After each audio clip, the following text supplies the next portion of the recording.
دایی یه فرصت خوب حالا پشت مدافع خداداد عزیزی توی دروازه گل برای ایران خداداد عزیزی باز هم روی زمین گشت سردار آزمون و توی سردار آزمون گل به نام آزمون و برای ایران بزنه کریم انصاری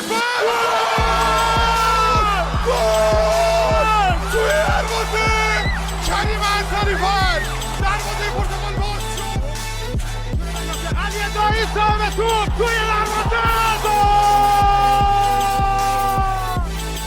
اشتباه حرکت از کوچان نژاد فرصت برای کوچان نژاد توی دروازه سلام به همه دوستان فوتبال دوستان. Welcome back to the Goal Bezan podcast, guys. This is the second part of the two-part series that we were doing, where previously we talked about Iranian national team players that are playing in Belgium, Portugal, Turkey, and France.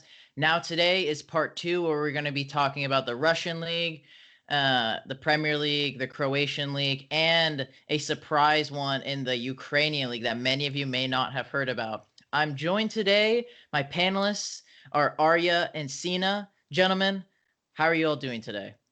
I'm very well, Shauyan. Glad to be back on for part two with good friend Sina. Yeah, it's always good to be on chatting to you, Arya, and of course Shauyan making his second appearance as well. Let's hope it'll be a good discussion. So now to get into the podcast, Sina interviewed Russian reporter Andrew Flint to discuss about Sardar Azmoun and Saeed Ezatolahi, where Azmoun had a great season where he finished as the Golden Boot winner, league title, cup double, and he kind of was able to discuss what would be a good scenario for Azmoun for his future if he should stay in the Russian league or move to another team. And then kind of talking about what is Ezatolahi's future in Russia, if he should stay with Rostov or he needs to move on. He kind of, those two dive deep into talking about those two's careers and what they think should happen. Прицел в итоге точный, но продолжается атака «Зенита». Гадзюр тащит. Еще один удар. Азмун. Вчетвером сейчас атакует и передача на Азмуна. Ну что ж, Азмун идет за хитриком или сделает передачу на Дзюбу. Дзюбе-па! И Дзюба забивает!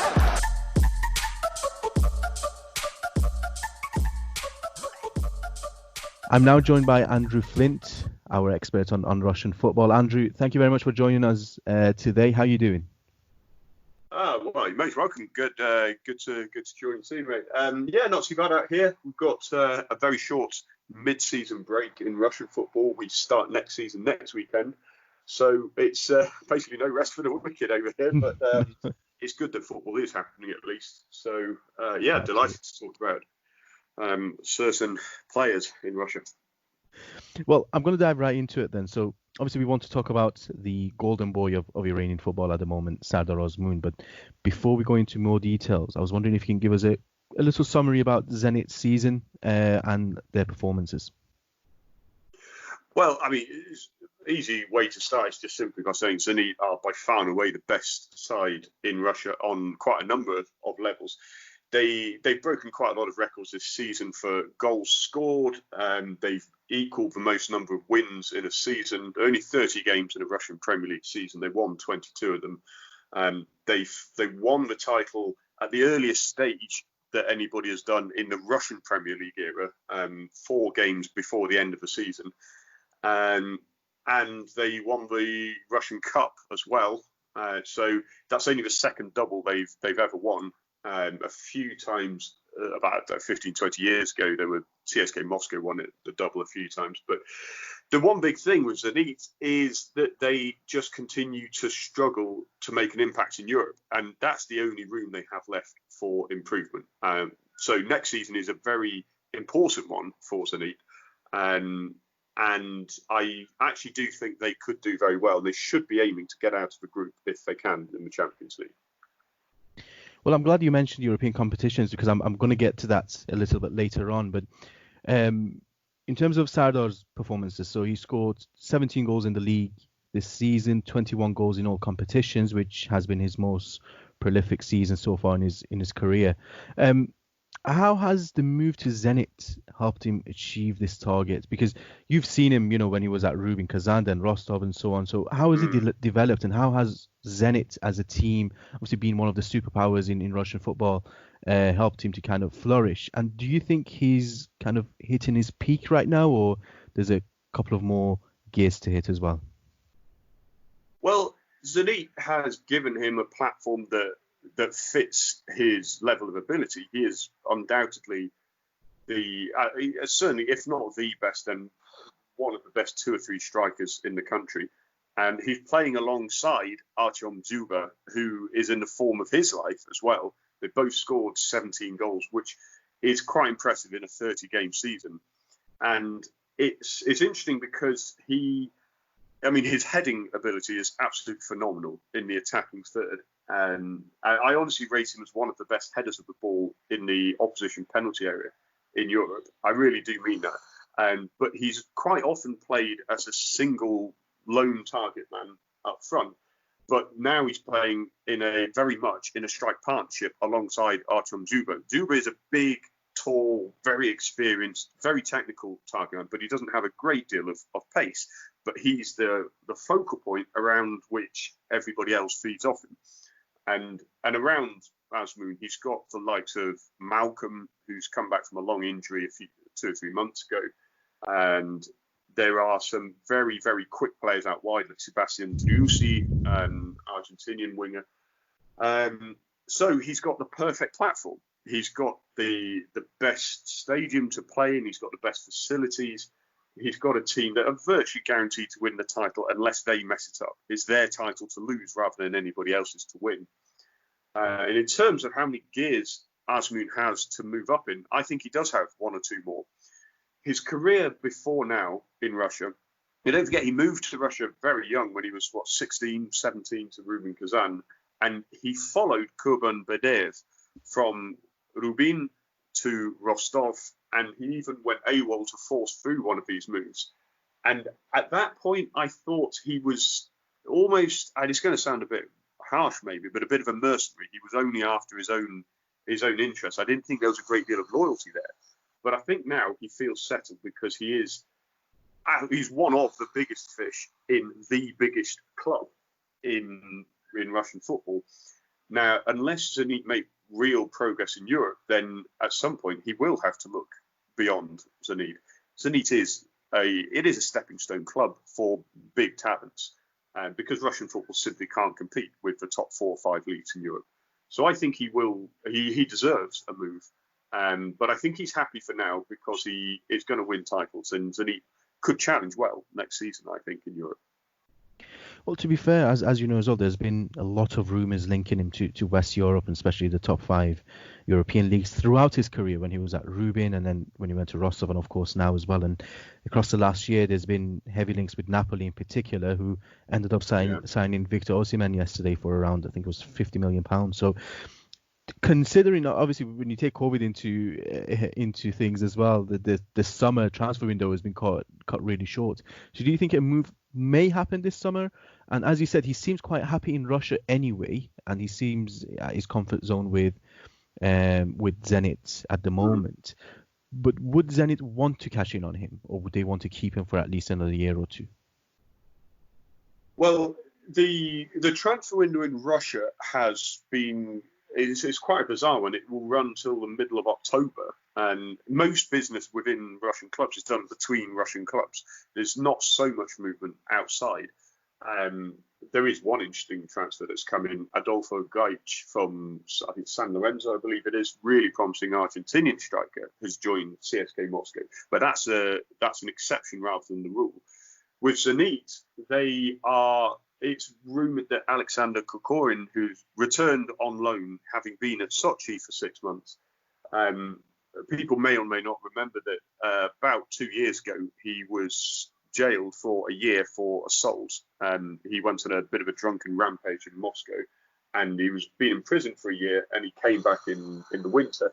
Now, he, alongside Artyom Dzyuba and Azmoun and Malcolm, there's just too many players to fit into Zenit's attacking lineup. And Kokorin is likely to sign for Spartak Moscow today. Now, what that means, of course, is that Zenit clearly are depending on Azmoun for next season. And because they do very much play two men up front. Korin can play out wide, but he is mostly a striker. And if he is not going to be part of their plans, and they are releasing one or two other players as well, then to me it says Zenit very much want to hold on to Azmoun. And like you say, he's very much comfortable right now because he's had the most productive season of his career. There's a platform for Zenit to go a couple of levels up. They've brought in Dejan Lovren from Liverpool to improve their defence. And I don't think there's any motivation for him to leave just yet. But unless Zenit start making inroads in Europe, I think then we might start to see more serious moves. So this summer, I think it's a bit too soon. But I think keep your eyes on this one because I don't think it'll be long before the rumours become much more serious. And to be honest, one of the key points that I think will not necessarily convince him, but make him more comfortable staying at Zenit is the fact that there is Champions League football on offer. Of course, he played last season and he will be playing there next season as well. And you mentioned their target to be a bit more competitive in Europe. Do you think the fact that they are so far above the rest of the competition in the Russian Premier League can help them kind of focus on Europe? And how far do you think they can go? Well, yeah, very much so. I would say so.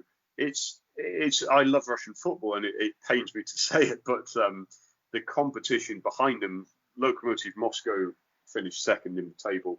Krasnodar have the most potential to challenge them long term, but they really struggle to string enough wins together in the middle of the season. And I do think Krasnodar will end up being the main rivals to challenge Zenit long term, but even they have had a good 7 or 8 really serious injuries this season. So it's actually impressive they managed to make Champions League football at all.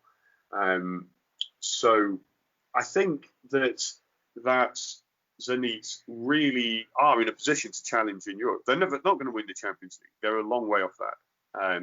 But they have Wilmar Barrios in central midfield, who is one of the best defensive midfielders in European football. And I genuinely mean that. He can play, he can even drop back into defence for periods of the game, and he's very comfortable on the ball.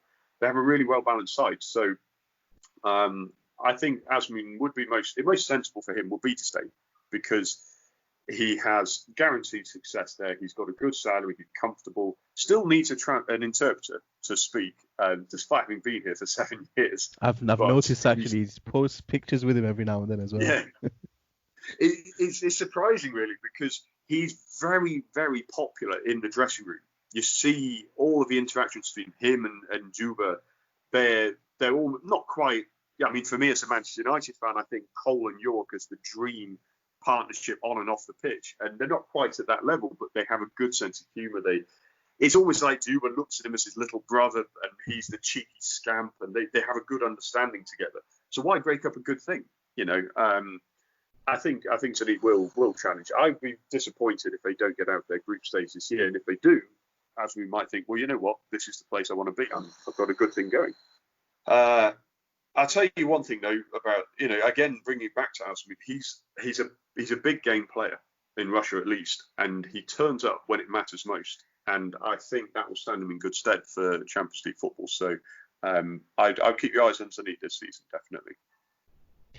Well, moving on from Sardar Azmoun, we do have another player who plays in Russia as well, Said Ezatolahi, who's a defensive midfielder, and he was at Rostov with Azmoun for a period, but he's been loaned out on a few occasions actually. With his latest loan, we've been to Eupen in Belgium this season. Now, I think his contract is expiring at the end of this summer, but again, it's disappointing that a player that looks so promising hasn't really had a chance to play first team football for Rostov. So, first of all, what's going on with Rostov as a whole? Because to be honest, I haven't really heard from them much in the last couple of years.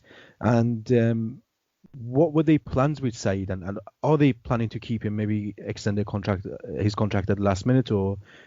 Well, the thing with Ezatolahi, like you say, he's a hugely, hugely promising player. And when he did finally start getting some minutes for Rostov, what was it, about 3 years ago, I'd say it must have been, And he looked like he was going to be a really important player for them, because Rostov have been European challengers for the last 3 or 4 years. And since they had Kurban Badev, who brought in a really solid defensive approach, a practical approach, they were so hard to beat. And they draw, did even beat Bayern Munich, I think it was, in the Europa League group stages. They played Manchester United and made them work for their results. Since then, they consistently have problems financially to pay their players, and they've used in the transfer market, mostly scouting lower leagues within Russia, to pick out, admittedly, some very, very good players. And some Scandinavian buys have come in with mixed results, to be honest. But with Ezatolahi getting into that side, at the moment, Matthias Norman is really the main linchpin. And they did have Alexandru Gatskan, who was a Moldovan destroyer, and he didn't remotely have the technical ability of Ezatolahi, but he's still playing in Russia. But he played last season for Krylia Sovietov, finally left Rostov. But Matthias Norman's really the linchpin there. Pavel Mamayev is a very experienced central midfielder, slightly more attacking. And then you have the likes of Daniel Glebov, who came in as a teenager from Anzi Makhachkala a couple of seasons ago. So there is a bit of competition for places, but I'm just so surprised that nobody's really picked him up more seriously in Russia. He had a loan spell at Amkar PM just before they went bust, and he didn't really play a great deal there. And basically the last I've heard is, like you say, his contract runs out this summer, and the noise is being made on Valery Karpin, is a legend of Russian football and is the Rostov coach, who incidentally plays a totally different style to Kurban Badev. Is much more attacking. They've conceded a lot of goals this season, and he has not guaranteed that Ezatolahi will be in his plans, which is basically translate that for I'm not interested, we're not going to keep him. So I'd be extremely surprised to see him anywhere else but outside Russia. I just don't see anybody in Russia going for him, which is unfortunate. But well, like you said, it'll probably be a bit of a long summer for him trying to find a move, because even the loan moves that he had didn't particularly turn out to be a success either. So we'll have to wait and see what happens in the next couple of months. But Andrew, I really do appreciate your time. Thanks a lot for your insights, and I hope that we can speak again soon. Well, you're most welcome, man. Anytime, Sina. Right. So we heard what Andrew had to say on both the players that are playing in Russia. Arya, I'll let you take it away first. What were your thoughts on everything that was discussed? And do you agree with what Andrew said about Azmoun staying at Zenit for the time being? Yeah, I mean, regarding him staying, I think he should stay for one more season if he's going to play in the Champions League, which he is. If a good offer comes from a better club in the window, then he should probably consider it and go. I don't know if a better offer will come from a better club. Obviously, Napoli was discussed. I don't know if that's still the case. For me, I think he should stay. If it means he's going to play in the Champions League. Yeah, I totally agree. Especially Napoli signed Victor Osimhen from I forgot what team in Liga, but they also signed him. So that's also probably it's out the window. off the table as well. Sina, you're the one who was able to speak with Andrew. What were your views on everything that you guys discussed in that interview? Well, as Andrew said as well, and as we all know, it's been a joy to watch Azmoun this season. He's been full of confidence in a well-oiled team, and a team that is actually head and shoulders above the rest of the competition. He's a key member of basically the best team in Russia, and of course his goal-scoring record has shown as well that he's in the best form of his life. Of course, as you said, the question then becomes, does he stay or leave at Zenit? And again, as we mentioned in the interview as well, considering the preseason has been cut kind of short due to COVID, it's unlikely that he leaves. And I think for the sake of consistency, it's probably the right decision for him to stay at Zenit this season. Hopefully score even more goals than he did last season. Zenit has already strengthened their squad for this season. I'm already looking forward to see how they do in Europe.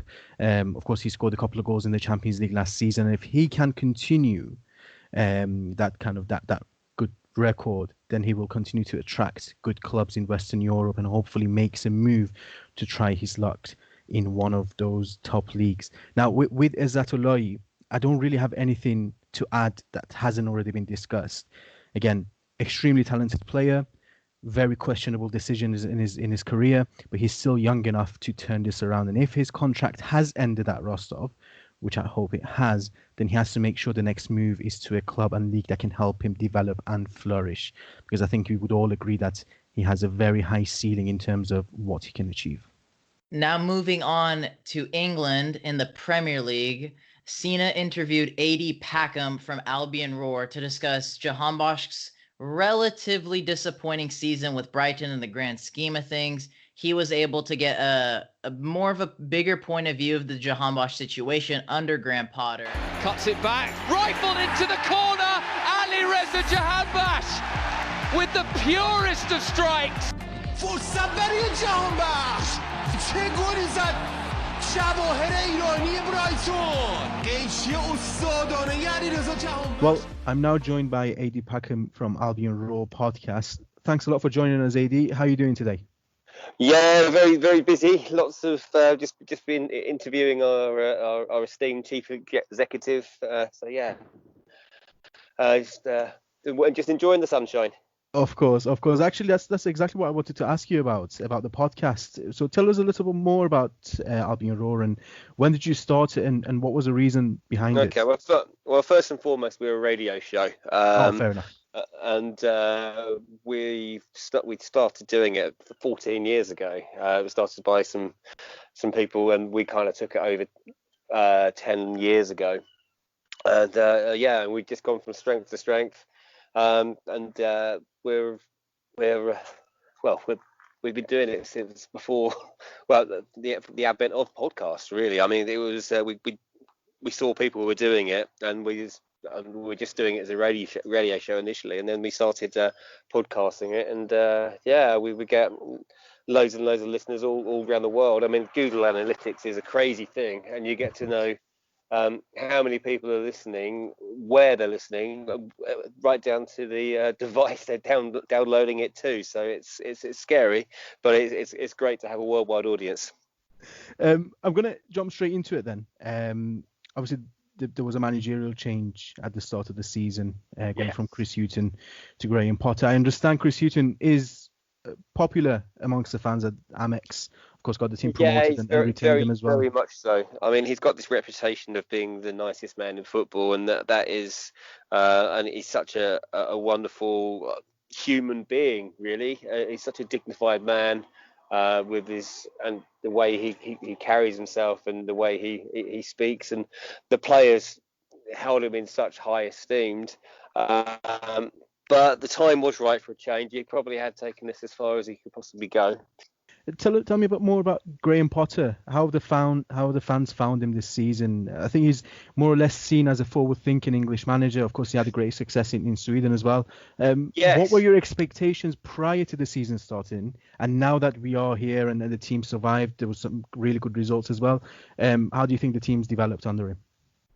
Well, they certainly developed. I mean, when we were looking at the start of the season, I can't really remember what we were thinking really, because it was so long ago. But it was. I mean, we were excited by it. I mean, he's a well sought after guy. He's very well educated.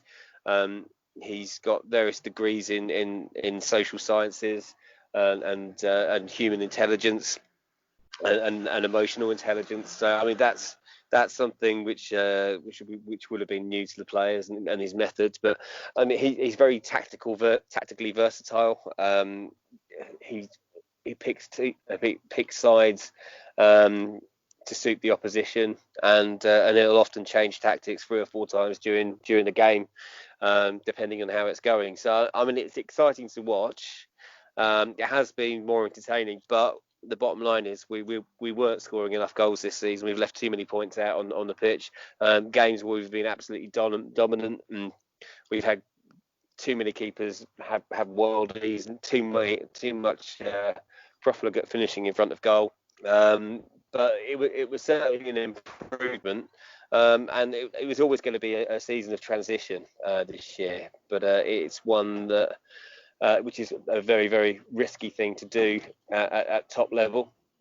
You mentioned the signings. I'm going to get to them a little bit later on, but I wanted to ask you about Alireza Jahanbakhsh, of course. Last season when he joined the club, he was the club's record signing. I don't know what the expectations were of him at the time, but from our perspective, from the Iranian perspective, obviously we were excited to see him in the Premier League. But unfortunately, I think his performances weren't as great as everyone expected. And again, some people put it down to Chris Hughton's conservative style. And we were excited to see how he will do under Potter. So firstly, kind of summarize how he did in his first season and why do you think he didn't feature as much under Graham Potter this season? Well, the first season, what you have to remember, it's the same with any player. He came. He was our record signing. We were delighted to have him. His show reel was spectacular from his time in Holland, and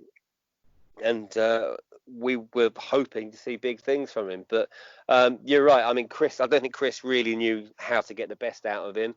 When you sign someone, a lot of people, certain members of our support, would have looked at the price tag and expect him to hit the ground running. But you're moving to a new country with new customs, new lifestyle, different food, different climate. Not being away from your family and your loved ones, sometimes it does take time to settle. We thought that Chris should have possibly used him a little bit more in that season, but the fact that he didn't get a goal or an assist in his first season, I think it was weighing very heavily on him. And the guy, he's such a brilliant pro. And he's good around the place, and he was always there supporting the team. But he just needed one to go in, and obviously it didn't happen in the first season. Graham's come in, he didn't quite feature as much as he possibly could have done. The problem with Ali is he's not the quickest. He's very tactically astute. He knows his position. He knows where he should be on the pitch. But the way that Graham plays, it does rely on a certain element of speed and being able to turn over and work front and back. And he wasn't.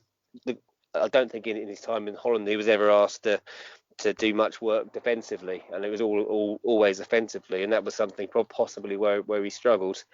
But he did get a run of games, and he did get that first goal. And if you've seen the footage of that, and just how much it actually meant to him, that was one of the moments of the season. Just to see him, he was practically in tears. And then for him to get the goal of the season the week after that against Chelsea, which was just a wonder strike, you thought he'd push on from there. But it's just not quite happened as yet. I think he's still very much in Graham's plans, but I think Ali will probably want more regular football, and it is rumoured that he might be going to Ajax, but we don't know how much truth there is in that at all.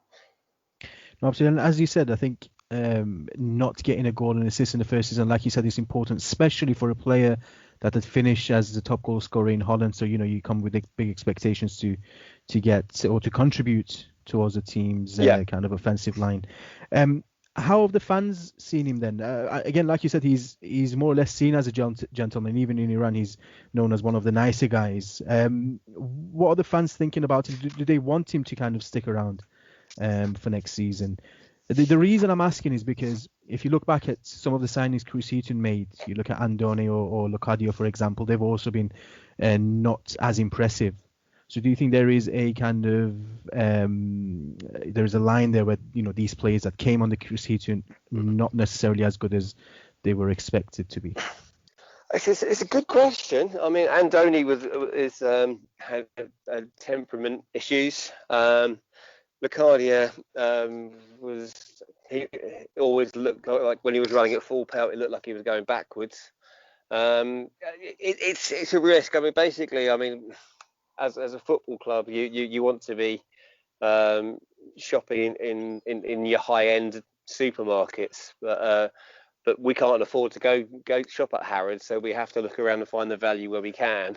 and with what we can afford. And a lot of the time that is in the Dutch league. And in the case of Jurgen and Ali, it hasn't quite hasn't quite worked. But I mean, I think that he's got a lot of credit in the bank because of the way he carries himself and the fact that he has got off the mark and he scored that wonderful goal, and he very nearly recreated it in the game afterwards. So I mean, I personally would like to see more from him. I don't think we know what his best position is, which is one of his problems. Because is he a winger? Is he a number 10? Is he a striker? Just got to work out where his best fits in with the system if he is to stay. But I mean, at the end of the day, any player that pulls on the Brighton shirt, I'm going to be 100% behind. I think most of our support will think that. I mean, he did become a figure of fun for a few supporters, obviously, because it didn't quite happen. But we're delighted for the fact that he has got that goal of the season, and hope that he does push on. My final question for you is, and you mentioned signings earlier, and to be honest, Brighton has had a busy week in the past week, signing or confirming Adam Lallana, and of course the centre-back from Holland, Joel Veltman. I think you only got him for less than £1 million, which is a bargain, more or less. Amazing, isn't it? And you bought Lamptey as well in January, which I think he will go on to probably represent England as well as a right back. He's been really impressive. So with those signings, is the club in a position where they have to offload some players? And again, you mentioned that you're interviewing the chief executive. What are the club's finances looking like? Do they have to offload players like Jahanbakhsh? We did ask him that question, and he flat battered it. We didn't get an answer out of him. I mean, look, we're overloaded in defence now. We've got Ben White coming back as well, who's just had a brilliant season with Leeds, but he's going to come back into our team again. So that's something. So yeah, there will be players probably moving out of the fence. It's rumoured that Shane Duffy might be on his way to Celtic, but I mean, we're in a weird situation. There's not as much money sloshing around it as there possibly was. People are going to have to tighten their belts accordingly with this pandemic and stuff going on. So we have to be sensible. You don't want to be one of these clubs that overspends and gets themselves into trouble. We're a very, very, very well-run club, very astute, with a very astute owner. Absolutely. Well, thanks a lot for your insight, Ady. Again, I appreciate you coming on. I'm sure we'll speak again soon. Yeah, no problem. Nice to speak to you. After listening to that interview, as a big fan of Ali Reza, I love the guy. He's a great player, has clearly a great mentality when it comes to his footballing abilities and himself on the field. As we can see, he never gets discouraged on the selections when it comes to Brighton, when he's not in the starting 11 or even sometimes even on the bench, which is a little bit criminal in my eyes, but I'm not the coach. Coming to next season, as discussed in the interview, it looks like he's most likely going to stay. Personally, I think he should leave. A lot of Iranians would say the same thing, but for me, I agree with them. I think he should probably stay for the most part. It doesn't look like it's a good situation for him there. As Graham Potter has said, this new style, this quote-unquote new style he's playing, doesn't have wingers, and Jahanbakhsh is a winger. He can play striker if needed, but they have the likes of Moipe. If Glenn Murray stays, Glenn Murray as well. So it's like he's kind of, and there's also Trossard, who's also can play striker as well if needed. So it's not looking like he's fallen into favor for them. Luckily, he has a good work ethic, a good attitude. He's becoming a fan favorite. We'll see what happens, but I'll let Sina, who was able to discuss, who was the one who discussed with Ady about Jahanbakhsh. What were your thoughts of the interview? No, I agree with you, Shauyan. I think we are all disappointed with how Jahanbakhsh's season has gone. Putting aside the 2 goals that he scored, including that stunner against Chelsea, he's not really had that much of a chance to prove himself. Now, as Ady said, and as you mentioned as well, Brighton's style of play has changed and has actually improved under Potter. But the target for them was always going to be to survive in the Premier League, and they achieved it. Now, I know that judging by social media, lots of Iranian fans believe Potter is the enemy here, and I do sympathise with them. as obviously Jahanbakhsh hasn't had a lot of game time, but ultimately the manager is well within his rights to choose who his starting 11 is.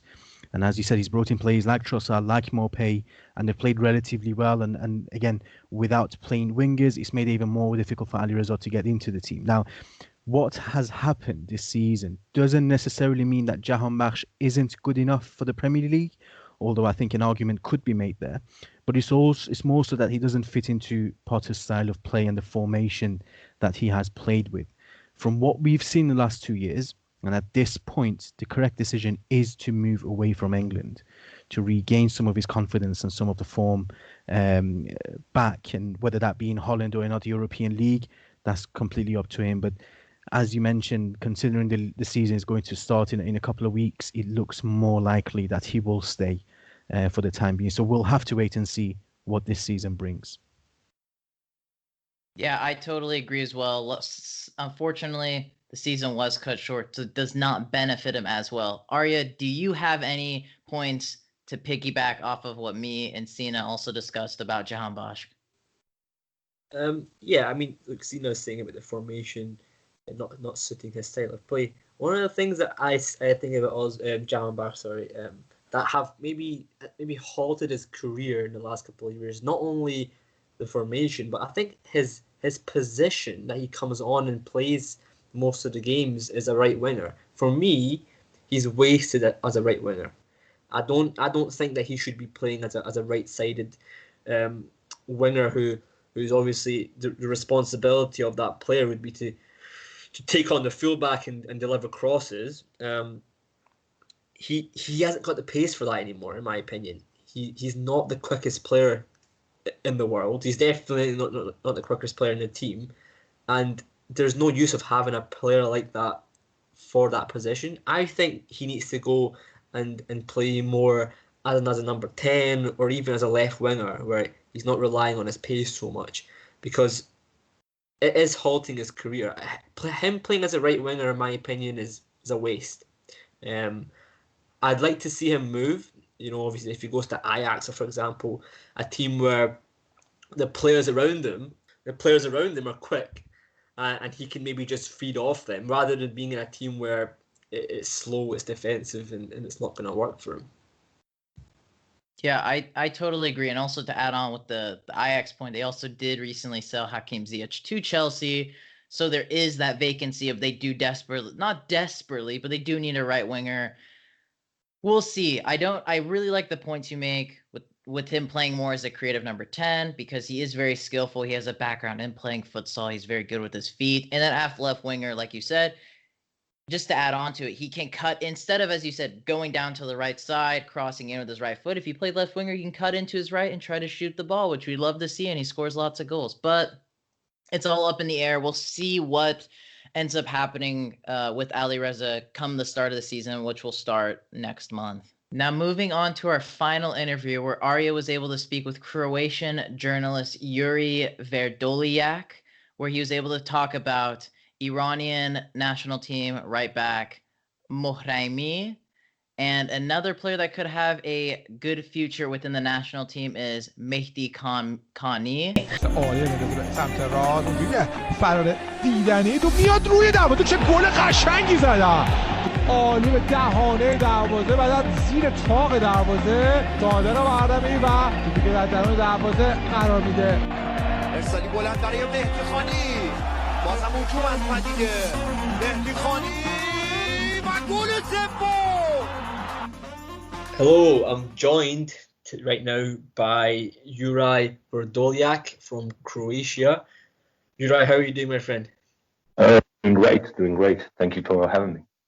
Great. Can you just give me a little bit about yourself and any social medias that you would like to share? Well, I am a football writer for Telesport media outlet based in Croatia. If you want to follow me, I'm on Twitter. Actually, I'm on a small break at the moment, but I'll be back on Twitter. You can find me. My handle is Juraj Vrdoljak, my name and surname. So, anyone want to connect, you can find me on Twitter.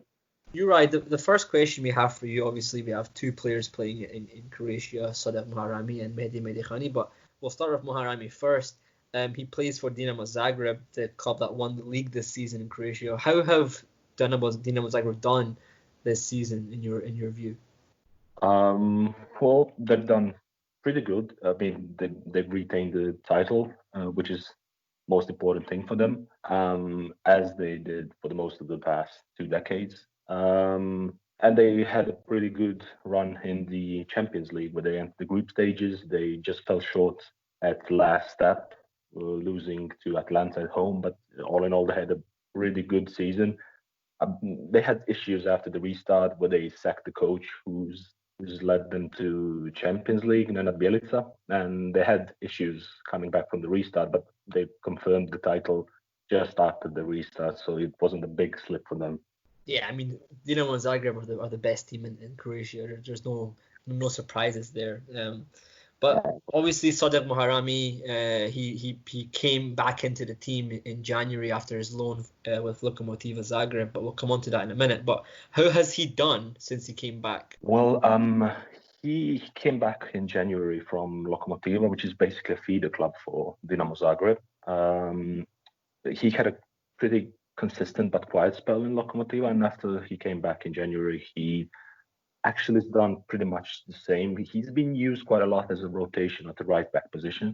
He's done pretty solid. He racked up, I would think, about just over 1,000 minutes, which is not a small amount of time for a player in Dinamo Zagreb. He's done well. He had a brilliant derby just before the coronavirus outbreak. It was the last game was the big derby against Hajduk, which Dinamo won 2-0. I think that's by far his best game in Dinamo Zagreb shirt, and he really stood out in that game, especially with his defensive work. He's been perfect, and apart from that, he's been neat. Nothing too spectacular, but nothing, in terms of no big mistakes. He's been a quiet but consistent player. Yeah, for sure. And even from our perspective, we've been impressed with him, how much he's progressed. I mean, he was at Lokomotiva, even I think it was the season before, if I'm not mistaken. Yep. He did show a lot in terms of progression from coming from a lower team in the league. I think they finished second though, but at the end of the day, a lower team by quality in the league, to come up to Zagreb and playing so well. Yep. How do you think it helped him being on loan? It definitely helped him, although he was in a peculiar position in Lokomotiva as well, because they have one of the most prized assets in terms of players. It was Fran Karacic, who also made the switch to Dinamo this summer, and he's the first choice right back. So the right back position is really important for Lokomotiva. They focus all of their attacks through the right wing. So he was also important for them. That suited him well as well for Moharrami. I mean, so the consistency was really important in terms of him adapting to Croatian football, to first division football, and as a lot of young players coming in through Lokomotiva, it was the same from him. The consistency was the major part in his adaptation to Croatian football. Yeah, absolutely. And one of the things that I would like to ask you is also the view of the fans, because Moharrami's coming to the side this season, or the second half of the season, and he's played on the right hand side obviously, but his partnership with, I think it's Kadzuer, has been really, really good. I mean, being a right-footed left winger, and then a left-footed right winger, and then you've got Moharrami as an overlapping right back. I mean, it's been a great partner. How are the fans viewing that? Well, he's a kind of he isn't a type of player that's standing out. So he is a kind of a backup option. He's not really I wouldn't say he's not appreciated, but he isn't in the kind of a center of attention. So it's hard to. A lot of people just consider him as a backup option, which in all fairness he is, because they're really crammed up at right back position. But he fought for his place in the team, and people do recognize it. There's a certain level of uncertainty about his future, and will he stick around further, especially because of the cuts that are imminent. But people do appreciate him, and especially in this spring part of the season, and especially in the derby I mentioned. That was the big game itself, and to stand up in a big game like that, he turned attention more on him after the game. So it would be interesting to see if he still sticks around, and especially because Karadzic is now coming in, they have 2 or 3 more options there, so it's kind of really crammed up. They have to make the cuts. They have to get someone out of the team and either sell him or make him a free agent. But it will be interesting to follow up. I think he has a contract until 2023, if I'm not mistaken. What do you think? Obviously, you're saying about his future. Do you think? I've been reading articles in Iran this morning about maybe even him going back to Persepolis, but I think that's been rejected now. What do you think his future would be at the club this season or of next season? I'm not really sure because they are, as I said, they're making the cuts. They need to, lower their budget after the coronavirus. Mm-hmm. And I think they want to sell as much as they can, or at least release players they don't find suitable to go on with them. I don't think Moharrami, in some other condition, I think Moharrami would stick around or at least be loaned back to Lokomotiva, which is now playing Champions League football. They need a right back, so it would be logical perhaps to go back to Lokomotiva if Dinamo doesn't find him needed. But anything's possible, really. I don't really think because of the cuts that he'll stick around Dinamo Zagreb this season as well. They're probably going to be more inclined towards bringing in younger players from the academy or right back position. Well, I mean, there was an interview done by Team Melli Talk, one of our partners in Iranian football podcast, and they did an interview with Goran Tomic, the head coach of Lokomotiva, and he was saying how they would love to keep him, but they can only maybe get him on loan. So, I mean, if he goes back to Lokomotiva on loan, I think it would be really good. I think they really appreciated him there as well. Obviously, Goran Tomic was full of praise for him. Okay, so we're going to move on to the other player that plays in Croatia, goes by the name of Mehdi Medikani. He joined Varazdin in the summer last season. How has he been playing for them? He's been far more in the shadows than Moharrami. He was brought in through Branko Ivankovic, the coach who used to be a head coach of the Iranian national team, if I'm not mistaken, at one point. Yes. And I believe all 3 Iranian players that came to Croatia, there's been 3 of them altogether. So they've all been brought in through Branko Ivankovic and his connections in Iran, and him as well. Like he had a pretty quiet season. He featured in only 500 minutes or so, even less, I believe. So he was brought in because Varazdin just came into the first division last season, and they had issues with collecting the squad for the first division. So they need a bit of depth in the squad, and they saw him as a good, cheap opportunity to come in from Iran. But he didn't make it. I mean, they once they found their rhythm, they've been quite poor in the first half of the season, and I mean, they're close to relegation as well, weren't they? Yeah, there's them avoiding relegation is one of the big stories. Yeah, of course. And they've done it without him, so he didn't feature much, and I'd highly doubt it that he'll stick around next season as well. I think he's bound to leave soon. Do you think he'll go somewhere in Europe, Croatia, or do you think he'll go back to Iran? Most likely, I mean, if I were to guess, I'd say he'd probably go back to Iran, because he was featuring there, if I'm not mistaken. And in Croatia, he didn't really stood out. I don't believe anyone, picked him up in Varazdin because he was playing. He had little playing to non-playing time, so I don't really believe that he's going to be interesting for someone to keep him in Croatia. I think it's coming back to Iran is the most possibly. likely. I mean, I've had personal conversations with him. I feel like he's a player who would like to stay in Europe, but he'd need to really go somewhere that he would need to know that he's going to get playing time. Yep. He didn't get at Varazdin, which means that maybe he needs to go to a lower level team, which, I mean, that would be really, really low level. So I don't know if it's really worth it. Okay, thank you very much for that. Appreciate you coming on, and hopefully we can have you on again soon. Whenever you need me, I'm here to give my insight if I can. Excellent. Thank you very much. Thank you. Sina, what did you see in Mohrami's performances in the league this season with Dynamo Zagreb? And how did Mehdi Khani do in his first season in Europe?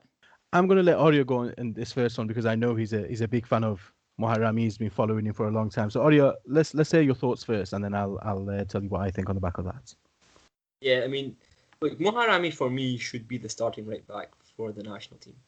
I think he's shown that this season that he's a very reliable right back, not just attacking. I think that's one of the things that people have said about him so many times. He's just an attacking right back. He likes to get forward, but he is very solid defensively, and he's shown that in the Croatian league, and he did really well. They won the league. I don't think Vrdoljak and Ghafouri are good enough anymore. They may be decent for the League of Iran or even the Qatari League, but they're not at that level, in my opinion. And they're obviously aging as well. In terms of him staying at Dynamo, obviously Juraj said and talked about him possibly going back on loan to Lokomotiva. It's a good opportunity for him to do that if he does go on loan, because I think they're in the Europa League. It's a good adventure, back to Lokomotiva. He's been there twice. If he goes there, not a bad move for him. But I think you will stay in Dynamo Zagreb. I think you will compete with Stojanovic, the pretty much starting right back for Dynamo Zagreb, as a backup right back for that club. I think you will definitely get his chance to start some games as well.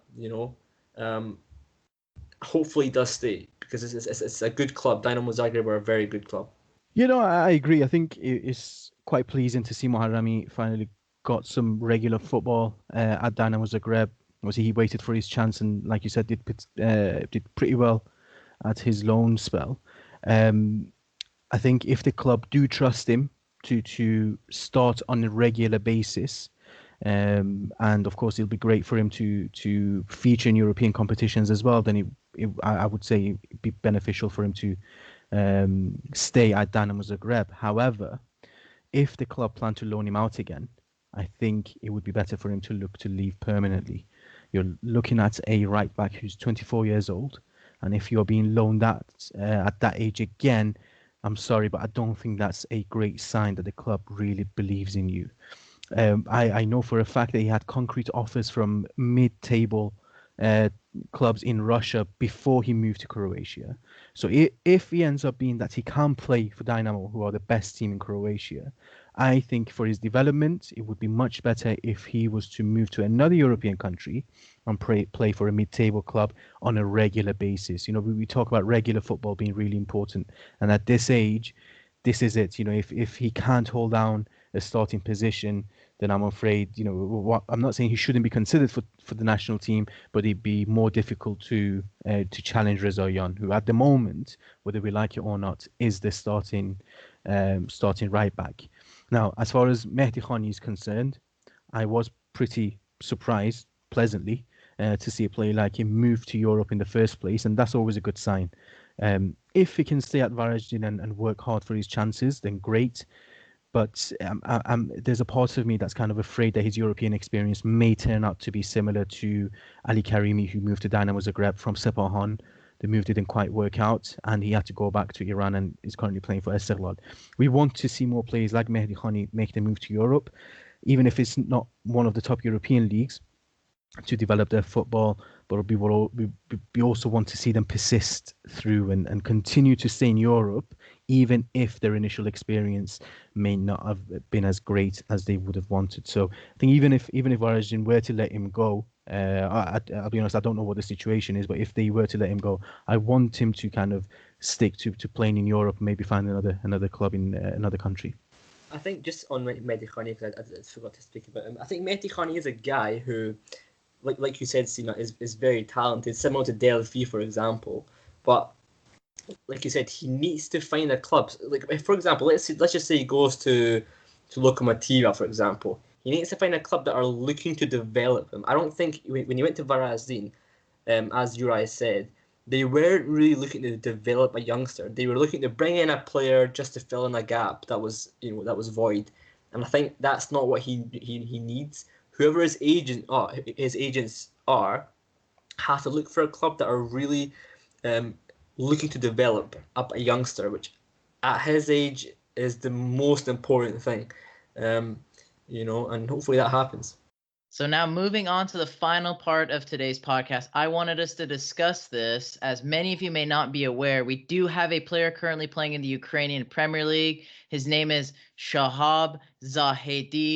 Shahab has had a pretty good start in his career for Olympic Donetsk. He has scored 6 goals in all competitions for his team. Arya, what do you think of Shahab? Do you think he could be a good player that could end up playing at a higher level, being in the upper echelons in Europe?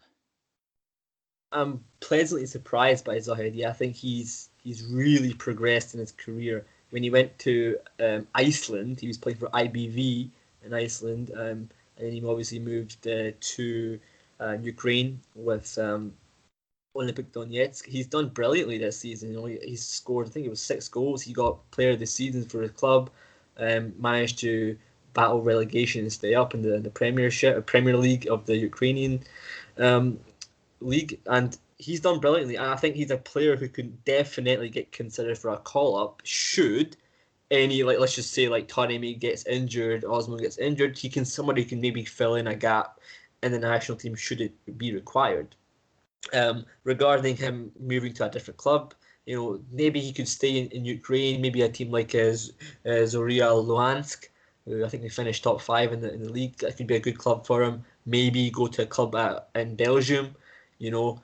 Again, it's the same as Sina was saying in previous players like Mehdi Khani, Moharrami. Need to get consistency in their game. He hasn't started all the games for his club, just to be clear. So he needs a club that will offer that. So yeah, let's see how he progresses.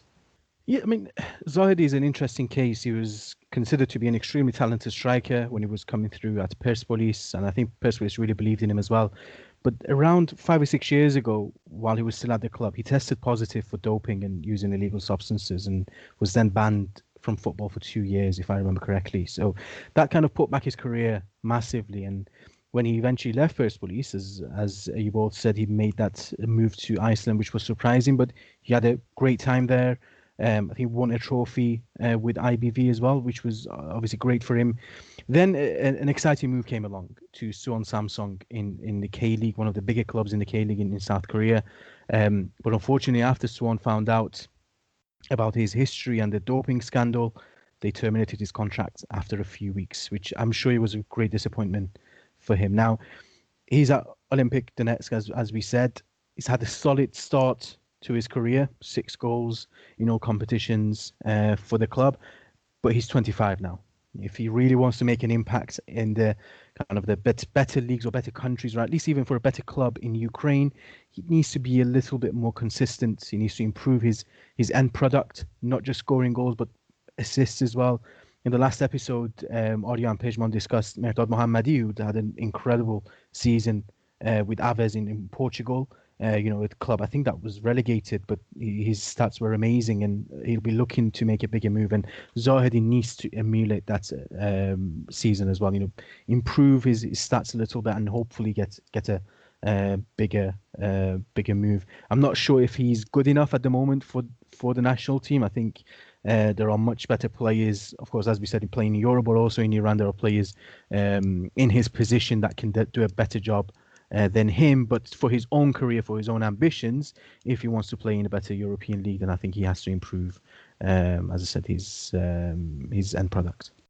Well, everyone, that is the end of today's podcast. Merci Bahame for listening to today's episode. We really appreciate you guys for listening. Thank you to all the journalists and experts that came on to give us their insights about the Iranian national team players that are playing in these domestic countries. And thank you to the panelists, Arya, Sina.